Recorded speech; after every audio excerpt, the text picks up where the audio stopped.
Pare, param, pam, pam, solos, juntos debemos caminar, no estamos solos, nos debemos acompañar y Javier Ayala, nunca nadie nos parará, hijo de calle, nadie nunca nos detendrá, todos los solos, juntos debemos caminar, no estamos solos, nos debemos acompañar y Javier Ayala, nunca nadie nos parará, hijo de calle, nadie nunca nos detendrá. Estoy solo, cuando me puedan encontrar comeré solo, cuando haya papa para todos soñaré solo, para poder contraatacar dormiré solo, con los ojos aperturados bailaré solo, si después la llevo para el río amaré solo, así no sea correspondido sudaré solo, 6 lates luego de bailar dormiré solo, después de oírla suspirar. Buenas tardes, buenas noches a todos, buenas tardes, qué buenas noches y nada. ¿Cómo estás? ¿Cómo te va? ¿Qué tal? Todo tranquilo del otro lado. Esto es Ojo con los Medios. Esto es el Aviolo. Esto es Nuestra América. Y esto es... ¿cómo se llama la banda? Vitualla. Espectacular. ¿Cómo estás, doctor? Muy bien. Esta banda estuvo en los estudios de la CNN. Ay, yo también puedo ir a la CNN si quiero. Siempre salimos, nuestro programa sale, recuerden, en CNN, un pequeño compilado entre las 4 y las 4:03 de la mañana. Nos sacan. Claro, Con lo mejor. con lo mejor. Un saludo a Atlanta. Maduro, ¿estás ahí? ¿Cómo estás, nuestro camarógrafo estrella? Aquí estoy y no me voy. A la pelota. Impresionante. No, Impresionante. No, tipo. Maduro, por favor, en una palabra, resuma las elecciones del domingo. Qué miedo, le agarró un Te miedo. lo petrifiqué. Cuchicuchi, ¿usted alguna? Pásele, por favor, a Cuchicuchi. Cuchicuchi, ¿cómo le va? Hablamos con nuestros camarógrafos. Todo bien, todo bien. Todo bien. ¿Cómo vio las elecciones? Muy peleado en ciertos lugares. ¿A dónde fue peleado? ¿No? Una paliza tremenda. Pando, Bien. ha sido peleado. ¿Cómo peleado en Pando? Beni también. Se pelearon dos que iban a... Bien. Ah, pero también acá había peleas, ¿ah? Peleas hubo, claro. Bien. Al final de la Muchas jornada. gracias. Bien, Porque ese es el problema, ¿ve? Le agradezco. Es el problema que tenemos los medios estatales. Que tenemos que... Y los medios privados siempre hacen... Es una batalla que hay en todos nuestros países. Los medios que defienden al gobierno muestran que todo está bien. Y si no está bien, igual hay que armarlo de manera que se vea que parece que está bien. Y los medios opositores tienen que mostrar que está todo mal. Y si está todo bien, no importa. Todo el tiempo se manipula para que esté todo mal. Es un grave problema del periodismo de los últimos años. Esto es innegable. Sí, y algo que se conoce como ser más papista que el Papa. A veces tener posiciones más inflexibles que quienes lideran ese espacio político. Lo demostró hoy el presidente Evo Morales en la conferencia de prensa, donde fue muy crítico de lo que sucedió en las elecciones del domingo. No es que la edulcoró. Y de las elecciones hay dos líneas. El MAS se consolida como partido del alcance nacional, como único partido nacional, pero es indudable que derrotas como la del Alto, la de la Gobernación de La Paz, la de la Alcaldía de Cochabamba, el gran margen, además de la derrota, es un dato político también. No es que se perdió por 5 puntitos, o sea, fue muy amplia la victoria de Soledad Chapetón, fue muy amplia la victoria de Félix Pazzi, es muy amplia la diferencia en Santa Cruz, etcétera. Y después hay otros números que favorecen al partido gobernante, pero en las principales ciudades hay resultados que son preocupantes.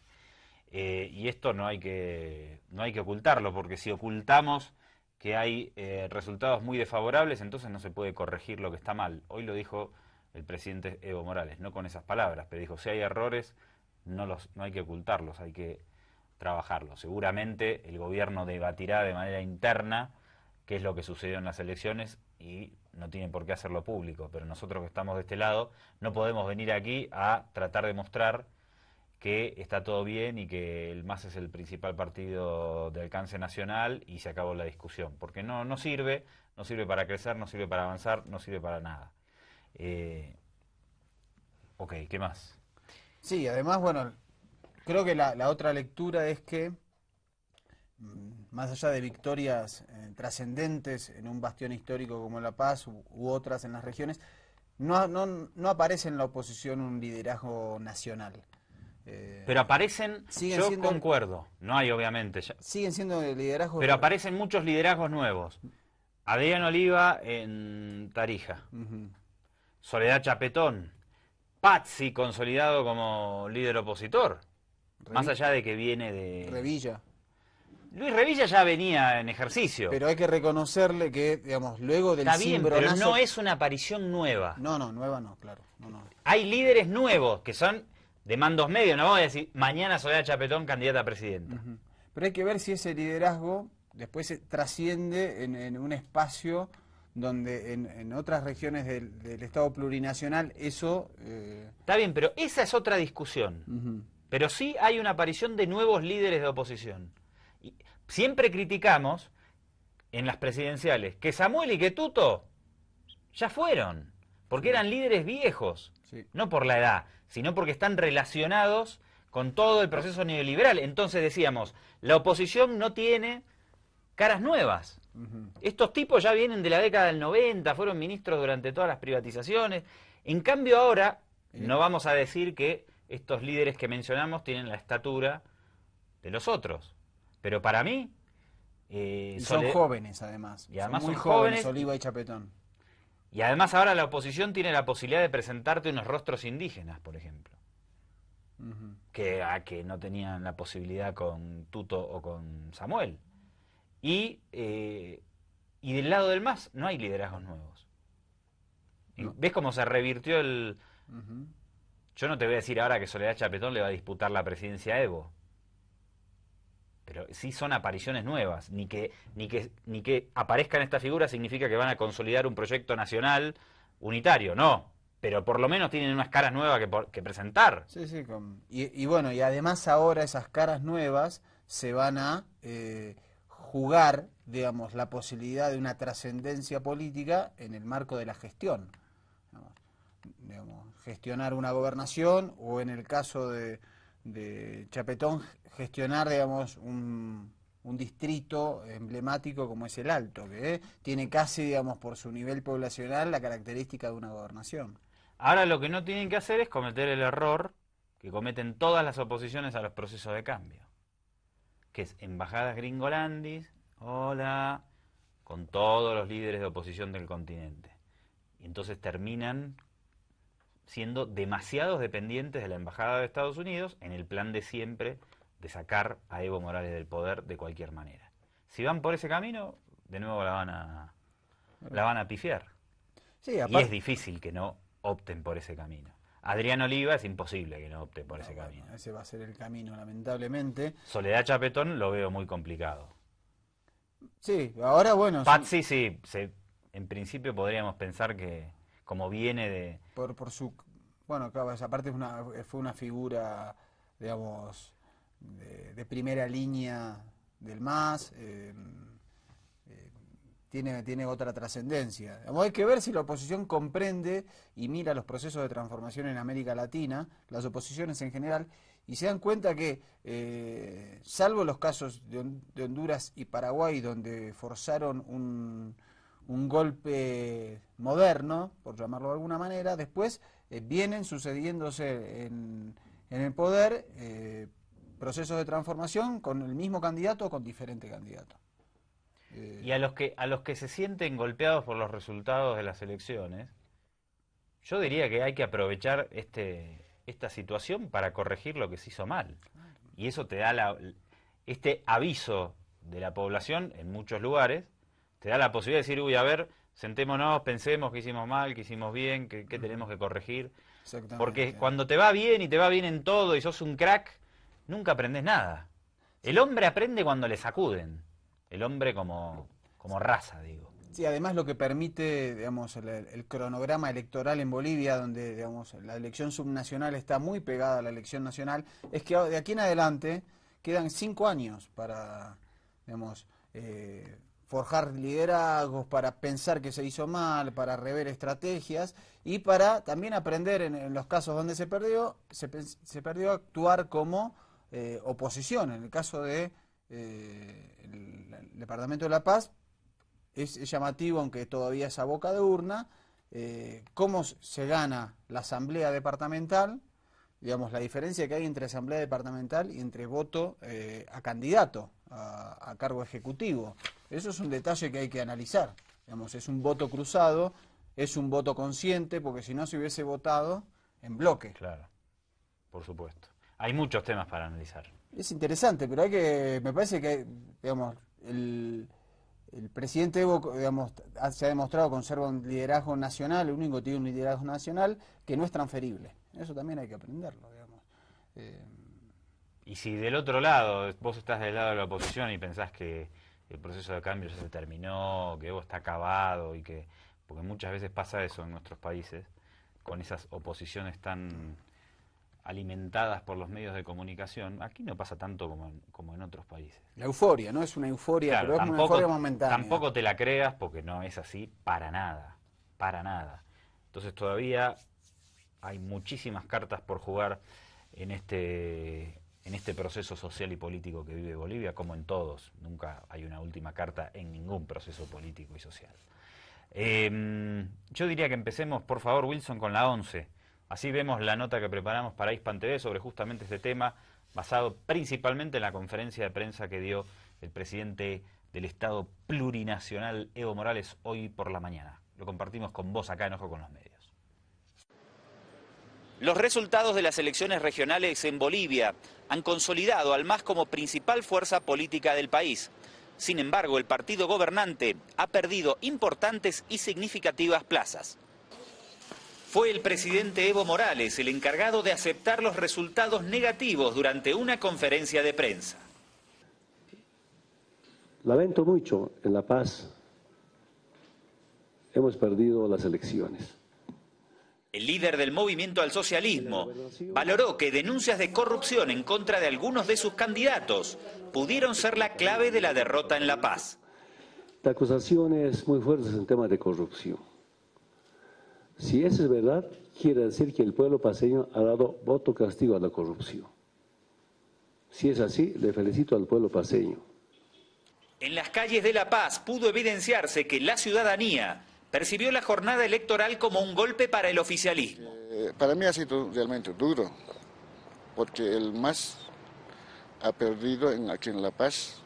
Se equivocó la gente, porque está haciendo volver a la derecha. Es algo sorprendente que el partido del MAS perdió, ¿no?, en varias ciudades, más que todo aquí en La Paz. Un gobierno no puede acaparar todo, tiene que haber un equilibrio entre ambas fuerzas. Pero no todas son malas noticias.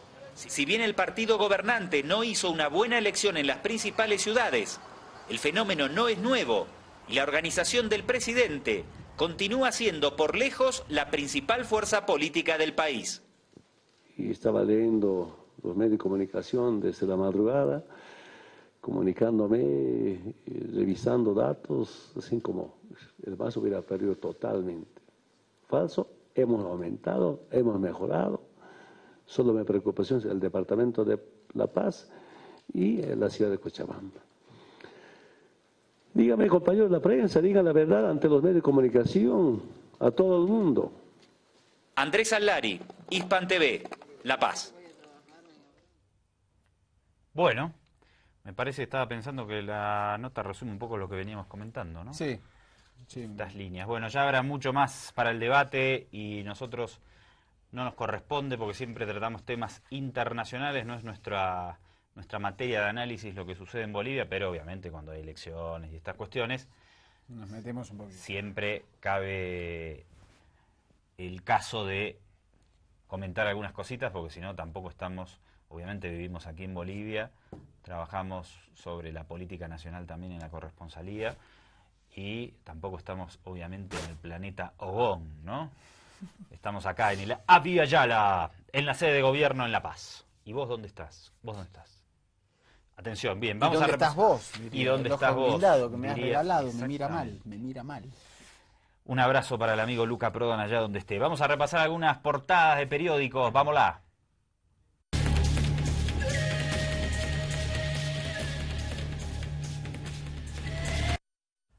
La Razón. El MAS pierde su bastión de La Paz y arrecia una segunda vuelta. ¿Por qué arrecia? En Beni, Chuquisaca. Me parece que tuvo más que ver el poner a Recia con la cantidad de golpes que le quedaban en el título y que digamos, le habrá quedado ese para no ponerse viene o... Bueno, está colorida la portada. Sí, interesante cómo se ha impuesto la gráfica en los periódicos, ¿no? Las infografías, cómo le han aportado, digamos, esa herramienta para ver mejor. Aparte con las fotitos así estilo Playmobil de los candidatos. Bien, vamos una más. Una tapita más, la que sigue.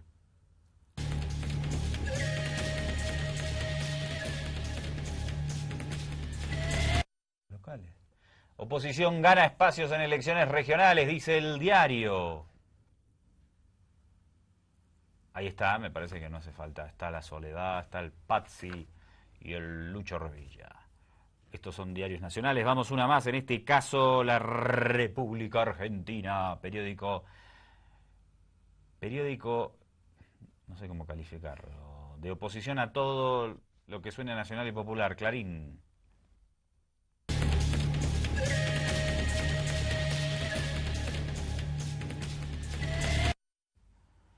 La oposición noquea a Evo en Bolivia, dicen estos compañeros. ¿Cómo les gusta, en este caso? Hay varios medios que usaron la palabra noquea, o noquear, o noqueo, o algo así.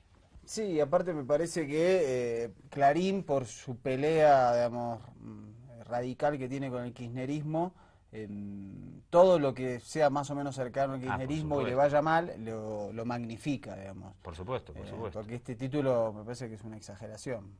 Claro, claro, no, está claro que este periódico contra todos los procesos de cambio está al pie del cañón. El otro día, bueno, no vamos a entrar a hablar de Clarín. Vamos a ver uno más, ABC de Paraguay, que también es amiguísimo de la ultraderecha.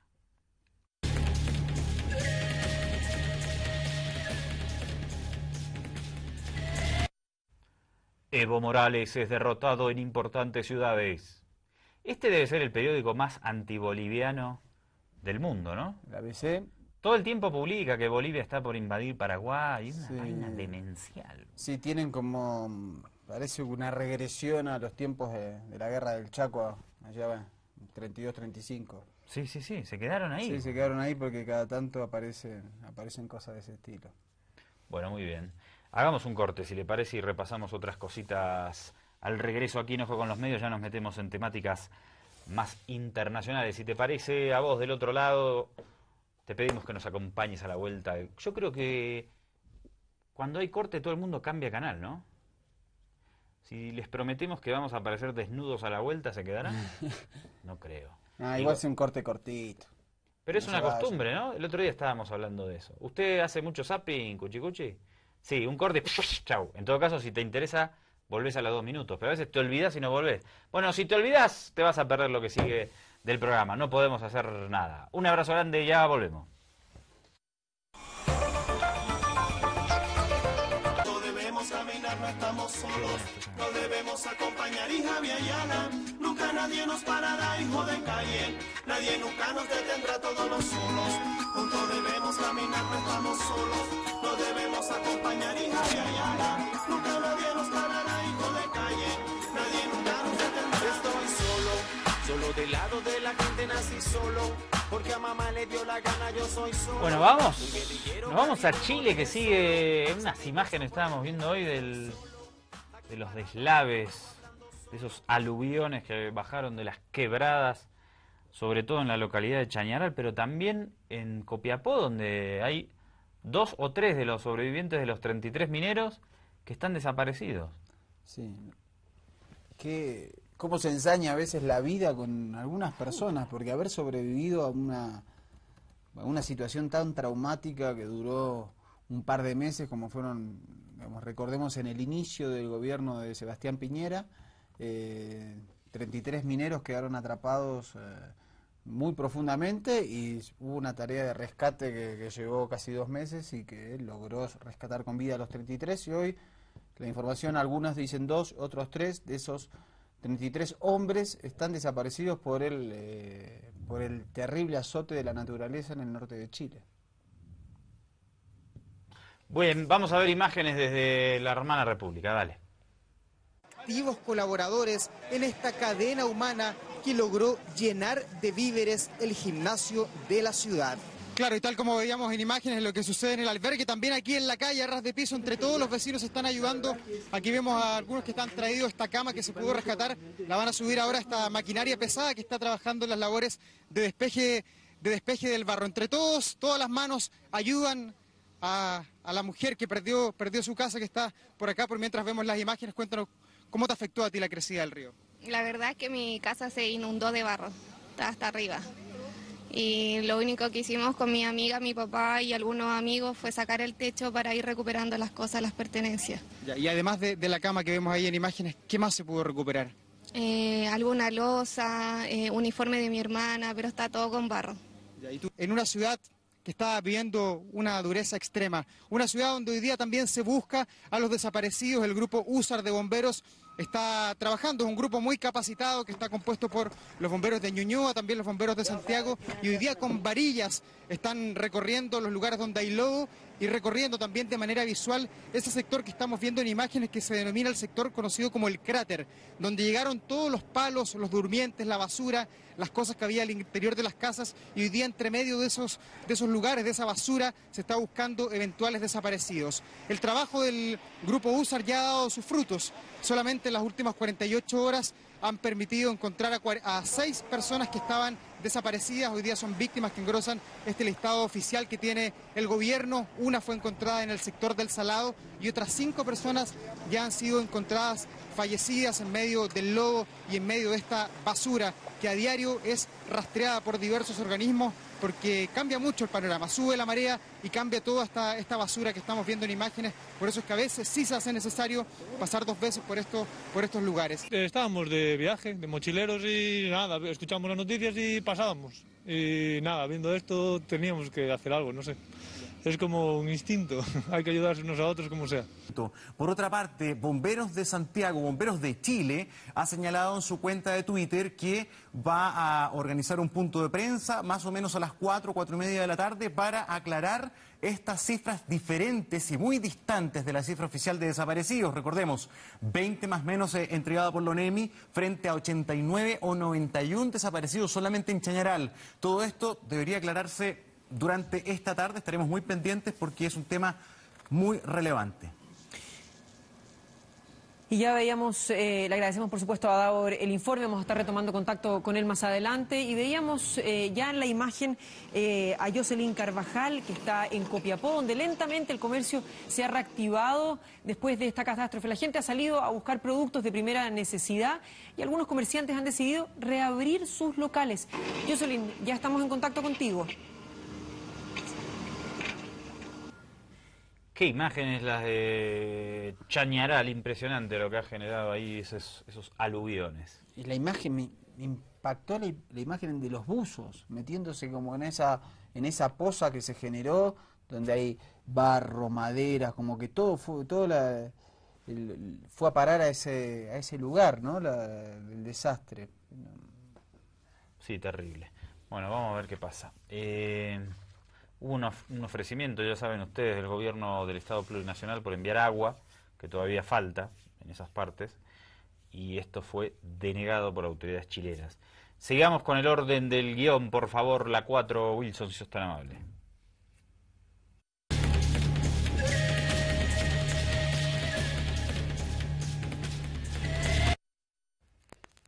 El Universal de México. Estados Unidos, Hezbollah tiene nexos con carteles mexicanos.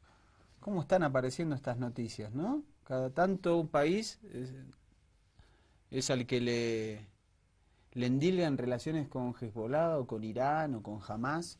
Parece una movida mediática que se viene dando hace unas semanas.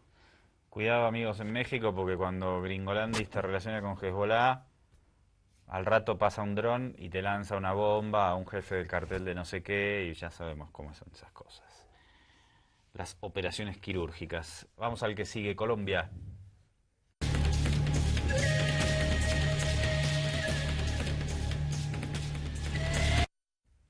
Semana, la revista colombiana dice: narcos colombianos pagaron fiestas sexuales a agentes de la DEA. Esto es para los amigos que siempre están tan predispuestos a que vuelva la DEA a Bolivia, ¿no? Sí, y el informe es del Departamento de Justicia de Estados Unidos, que saca a la luz este escandaloso caso. Ya son 10 agentes los que confesaron haber participado de estas fiestas. Lo que me extrañó fue el castigo, que fue una suspensión de 2 a 10 días. Digamos, porque bueno, puedo entender si participaron en fiestas sexuales que sea contrario al reglamento de la Fuerza Antidroga de los Estados Unidos, que lo suspendan un par de días, pero si eso está en vinculación con narcos colombianos, si ellos te pagan la fiesta, que te suspendan 2 días, ¿me parece? Nada más, 10 días. 2 días lo suspenden. La DEA siempre lo mismo. ¿Se acuerda cuando fue la cumbre en Cartagena, que se encontraron Obama y Santos? ¿Y qué pasó? Y que la custodia que fue de avanzada en el hotel para verificar todas las condiciones de seguridad para el presidente de los Estados Unidos, contrató muchísimas trabajadoras sexuales, y eso fue un escándalo, los echaron, el hotel se quejó por los niveles de escándalo que hubo esa noche, etcétera. Por eso estos gringolandis es mejor tenerlos más lejos que cerca.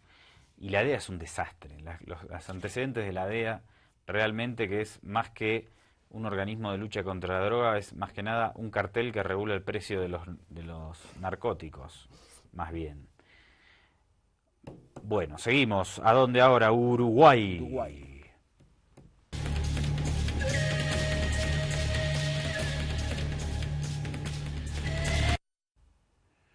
La oposición apuesta a dividir al Frente Amplio y crear un clima de conflicto, dice La República.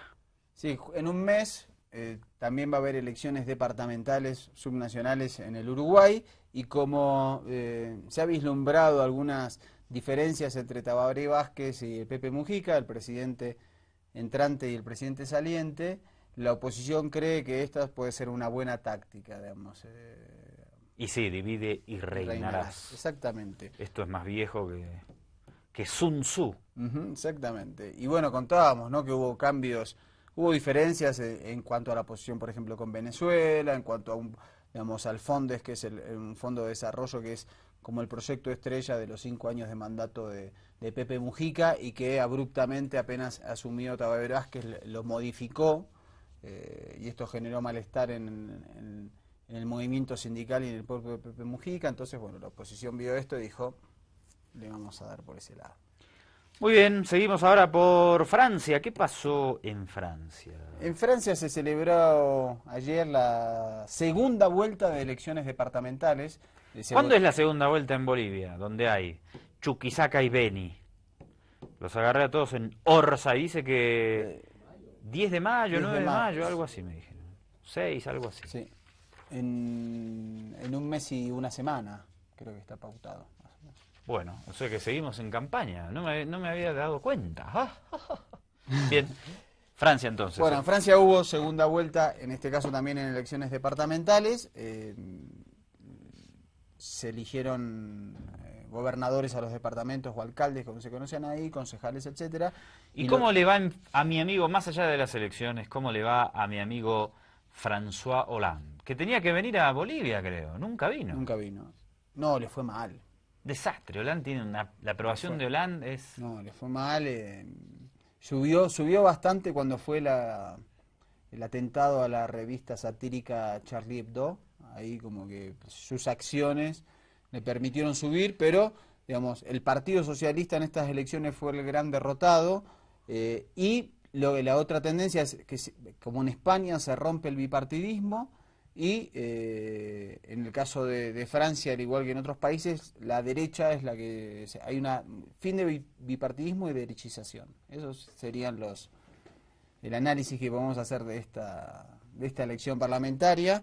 Primer reporte entonces de nuestros amigos de Euronews. Adelante, la Agencia Europea de Noticias. Francia se decanta por el centro-derecha en las elecciones departamentales. El partido de Nicolas Sarkozy ha sido el que ha triunfado en estas elecciones, donde el centro y la derecha no ganaban tantos votos desde la época de Mitterrand. Los conservadores de la Unión por un Movimiento Popular y sus aliados centristas obtuvieron el triunfo en 64 departamentos de los 101 en los que se divide el país. El líder del partido Unión por un Movimiento Popular, Nicolas Sarkozy, dijo después del triunfo: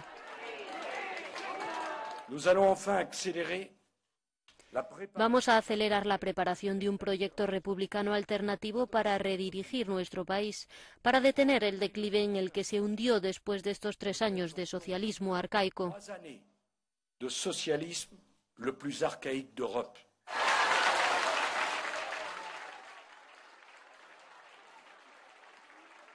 Manuel Valls, el actual primer ministro, ha querido también hablar.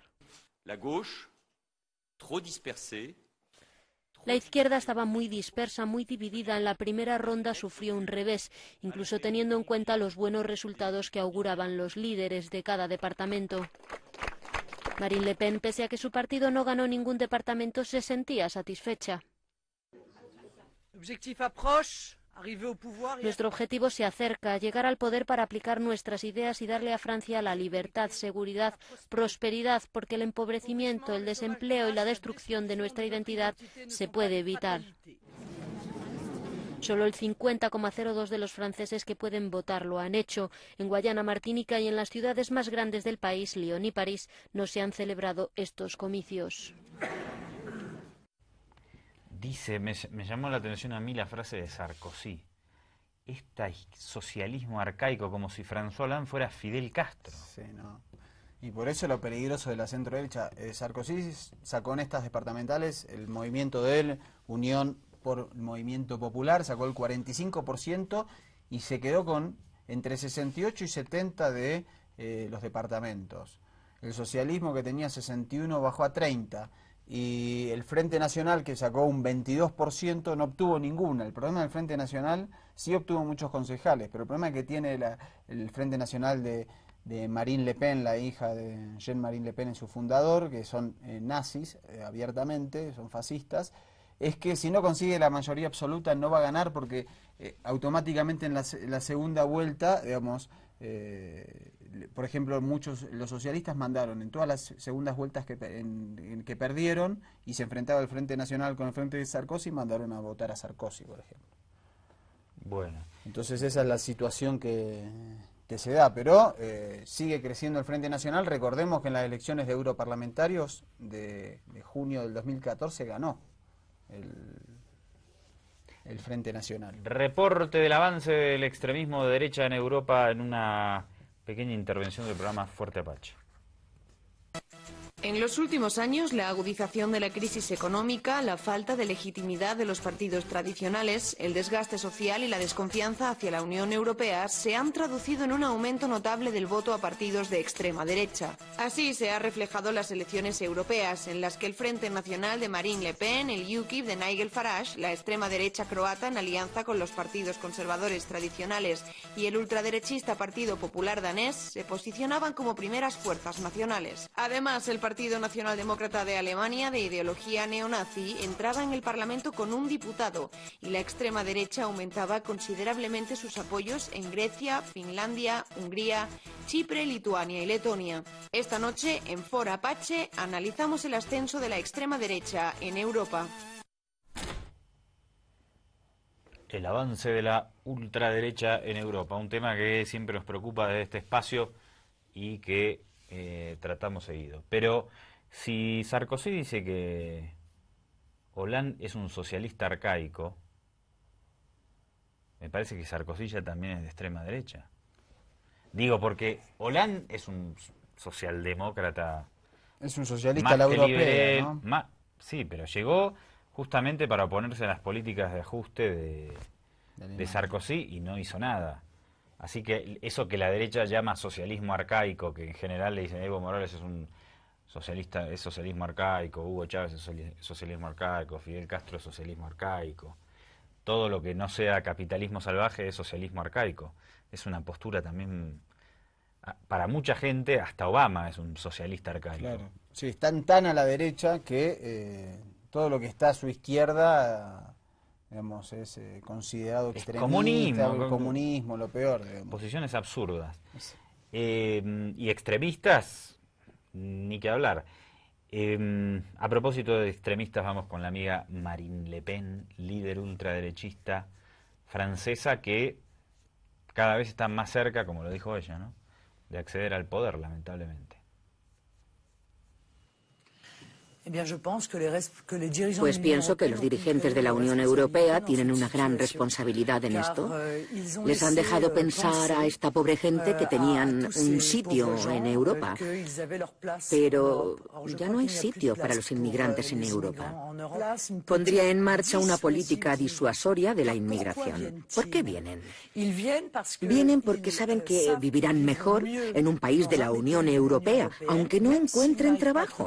Pero es que eso es evidente. Cualquiera que conozca África sabe que van a tener una vida mejor. Usted dice, no podemos darle todo lo que les dábamos antes. Da igual, su vida va a ser mucho mejor aquí.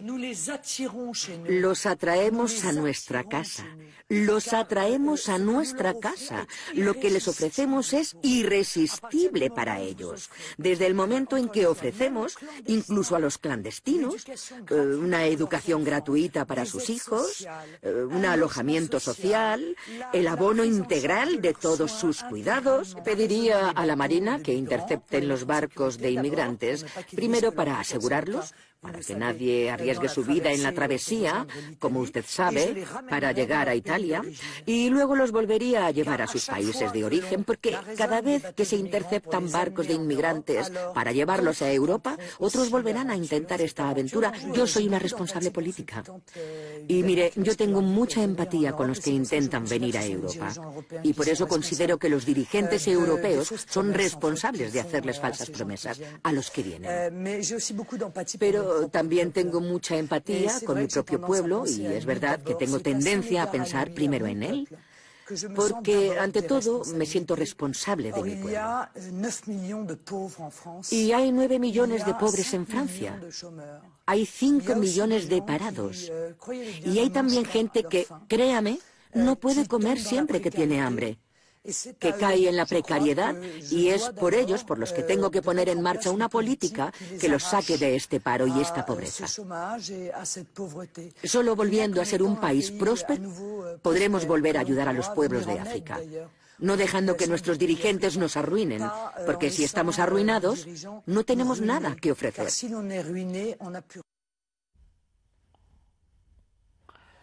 Marine Le Pen, atacando a los inmigrantes, como siempre la culpa lo tienen los de afuera, con un discurso que ha ido moderando. Sí, al lado aparte de su padre. Con el paso de los años. Es como que... Pero que detrás... Pero se le suelta igual, ¿no? Porque es, tengo empatía con los inmigrantes, pero lo que hay que hacer cuando aparece un barco es agarrarlo y llevarlo de vuelta a su país y que no puedan venir para acá, hay que disuadirlos. Olvidando obviamente que... es un derecho humano universal la migración, ¿no? El derecho a migrar. Lo cierto es que este discurso encuentra oídos fértiles en muchísimos ciudadanos de Francia y de toda Europa. Y que con discursos similares,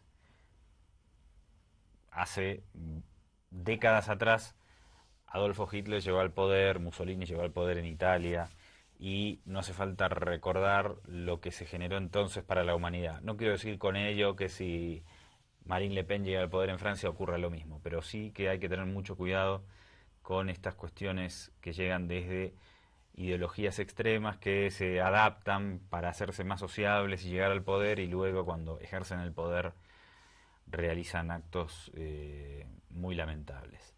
Basta con ver alguna del accionar de Nuevo Amanecer o Amanecer Dorado. Amanecer Dorado en Grecia. En Grecia.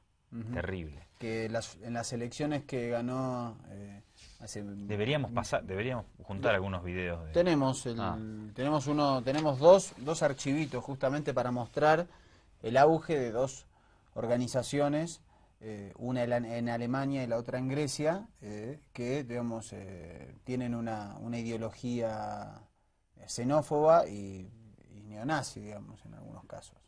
Empecemos, vamos como dice el guión, vamos con Pegida en Alemania. Lo cubrimos este año, pero ya se salió de la agenda mediática el caso Pegida. Sí, organización... Apenas empezó el año porque es una organización súper nueva que arrancó en octubre del año pasado y que haciendo unas marchas en las que había muy poca gente, de repente en 2 meses de ir 200, 300, 400 personas empezaron a ir miles. Dale, vamos a ver lo que más fue imágenes. el peligro. Euronews.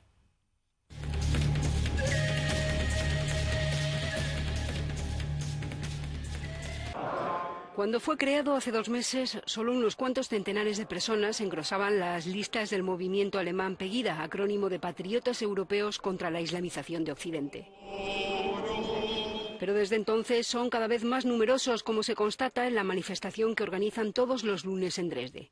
La víspera de Navidad eran 17.500 coreando los eslóganes "No a la islamización" y "Nosotros somos el pueblo". Apoyado por diversos movimientos de extrema derecha o neonazis y por el euroescéptico Alternativa para Alemania, Pegida, de corte islamófobo, fue creado por Lutz Bachmann. Alemania no es una tierra de inmigración. La integración no significa vivir unos al lado de otros, sino cohabitar, vivir juntos bajo los principios judeocristianos del mérito y respetando nuestra Constitución. La cultura alemana tiene raíces judeocristianas determinadas por el cristianismo, el humanismo y la claridad.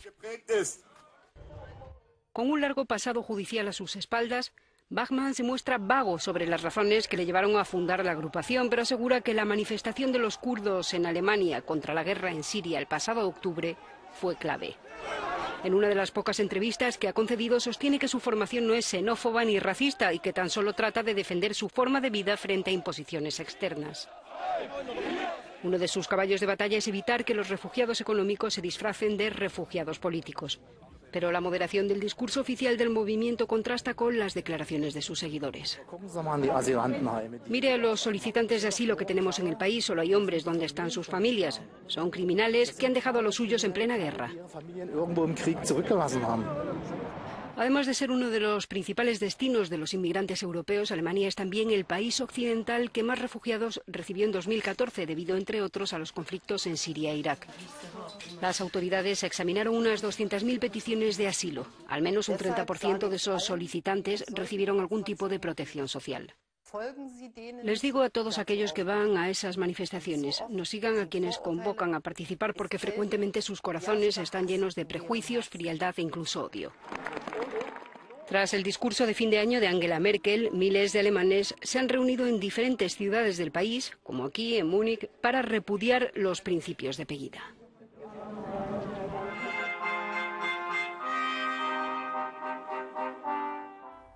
Bárbaro el discurso del dirigente, espectacular.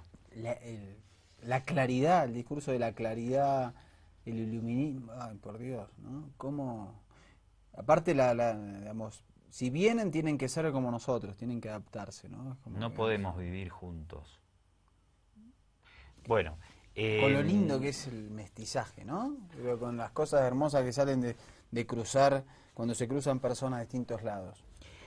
Hay una notita más antes de ir al corte que tiene que ver con lo que hablábamos de Amanecer Dorado en Grecia. Dura poquito, vamos a verla.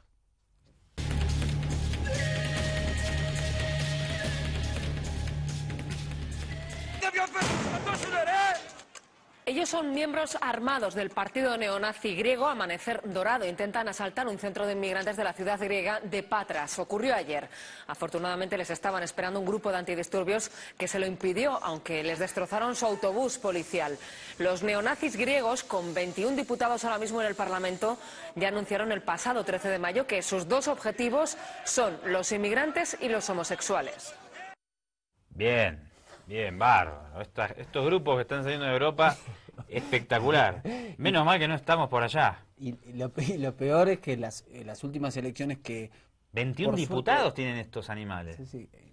Y en la última elección salieron terceros, con el 17% de los votos. Estamos hablando que esto no ocurrió hace... No es un archivo de añares, de décadas. Este archivo es del año pasado, de hace 2 años, y este año, hace un mes y medio, obtuvieron ese porcentaje en el Parlamento griego.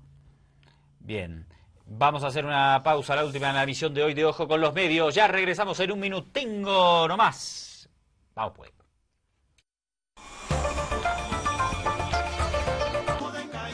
Nadie nunca nos detendrá, todos los solos, juntos debemos caminar, no estamos solos, lo debemos acompañar y Javier Ayala, nunca nadie nos parará, hijo de calle, nadie nunca nos detendrá. Estoy solo del lado de la gente nací Bueno, solo, vamos, dale. me dio la gana, yo soy solo. Cambiamos de computadoras hoy, ¿viste? Sí, ¿cómo le sienta eso? Me gusta, me gusta. ¿Sí? Sí, ¿a usted? A mí me da lo mismo. ¿Qué tal es? Por la horita de programa. Nada más. Desconfío de la gente que le da lo mismo todo. No, todo no. En este caso, la computadora. Es linda, verdecita, fluorescente. Es re fashion. Es muy... Re fashion. Es muy usted, que es una persona fashion. Sí, siempre la última moda, Milán, París, Calacoto, Timbuktu, Monrovia. ¿Sabe por qué se llama Monrovia la capital de Liberia, no? ¿Por qué? A ver, cuénteme. Por el presidente James Monroe, presidente gringolandis, que dijo, hay unos afroamericanos que me hostigan un poco, que sobran en Estados Unidos, y los mandó en un barco y seguramente con algunos cientos o miles de soldados gringolandis, y crearon Liberia, y la capital es Monrovia, en honor al presidente Monroe.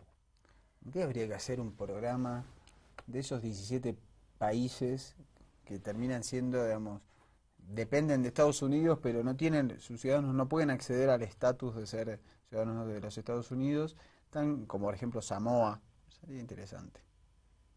Bien. Esas colonias que aún se conservan lamentablemente en el globo.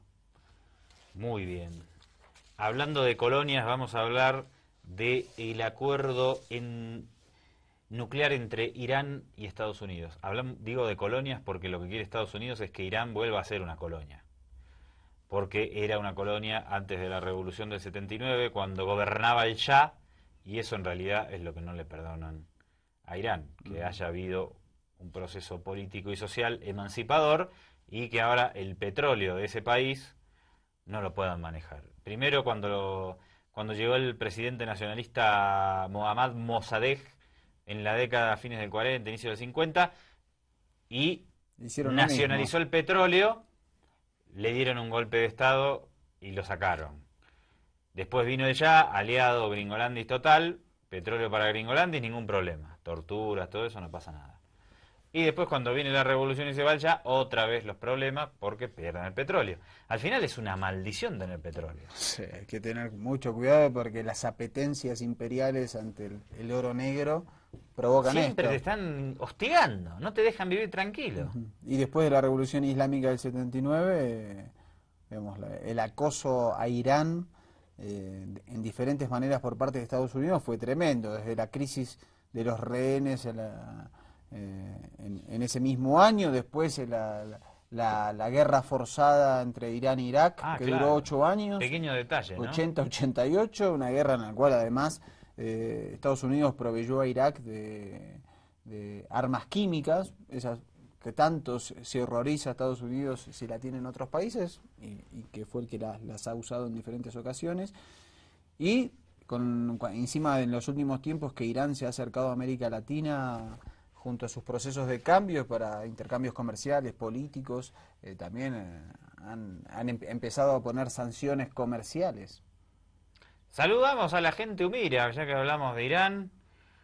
Este personaje que ahora dice que va a escribir en contra mía y no sé qué, le invito personalmente a la gente show a que haga una columna en mi contra y que cuente todas mis verdades. Así me voy a enterar quiénes son tus informantes, qué sabe la CIA de mí, querido Joe. Un abrazo grande hasta Gringolandis, donde seguramente nos estará mirando. ¿Qué más te iba a contar? Si lo que hablábamos sobre Irán te sirve para entender qué está pasando en Venezuela, no es para nada una coincidencia, porque básicamente es lo mismo. El problema de tener petróleo y la desestabilización que te generan cuando optás por manejar de manera autónoma esos recursos naturales y no se los regalás a los amigos gringolandis. Así que hay cosas que parecen muy complejas, pero son bastante simples de entender, ¿no? En este querido mundo en el que habitamos. Sí, la complejidad que tienen tanto Irán como Venezuela, son países con muchos millones de habitantes y con, digamos, una conciencia política que hace, digamos, que no puedan meterse con otros, digamos, otros países, como lo hicieron con Libia, un país pequeño, con Panamá, con Granada. Nos quedan 3 minutitos. ¿Por qué no nos vamos con la 19, Wilson, y la cortamos cuando sea la hora? ¿Te parece? Bueno. Doctor, ¿mañana nos vemos? Nos vemos mañana. ¡Excelente! ¡Excelente! Ojo con los medios, 6:30 de la tarde, Abya Yala. ¿O usted piensa huir? En 2 palabras, imperdible. Lo podés constatar si querés mañana. Contrariando seriamente los deseos del primer ministro de Israel, Benjamín Netanyahu, quien ganó las elecciones en su país y va por su 4º mandato, Estados Unidos e Irán se están aproximando a la concreción de un acuerdo histórico respecto del programa nuclear persa. Si se termina imponiendo la postura de los sectores más realistas y racionales de ambos países, se desactivaría el principal argumento de quienes impulsan, desde hace años y con gran entusiasmo, una nueva guerra en Medio Oriente. Algo en lo que coinciden la derecha de Israel, buena parte del establishment político estadounidense, desde Hillary Clinton a John Boehner, el lobby pro-israelí de AIPAC y países árabes como Arabia Saudita. Los avances surgieron de las rondas de conversaciones que están teniendo lugar en Lausana, Suiza, y Bruselas, Bélgica. En Lausana, las delegaciones de Estados Unidos e Irán, encabezadas respectivamente por el secretario de Estado John Kerry y el canciller iraní Mohammad Javad Zarif, mantuvieron en la segunda semana de marzo de 2015 una reunión de más de 5 horas para definir los detalles técnicos del acuerdo. Aunque Estados Unidos aparece como la contraparte principal de las negociaciones, también participan de las mismas el Reino Unido, Francia, Rusia y China, los demás integrantes del Consejo de Seguridad de las Naciones Unidas, a los que se suma Alemania, en lo que se conoce como el grupo P5+1. Si bien todas las partes admiten sus avances y destacan que el clima de las conversaciones es bueno, los matices difieren según quien lo evalúe. Los iraníes aseguran que están resueltos el 90% de los asuntos técnicos, como afirmó el jefe nuclear persa, Ali Akbar Salehi, en tanto que para Estados Unidos y Europa, Irán aún tiene que aceptar alternativas duras y necesarias para disipar las dudas sobre su programa nuclear y persiste en desacuerdo sobre puntos importantes.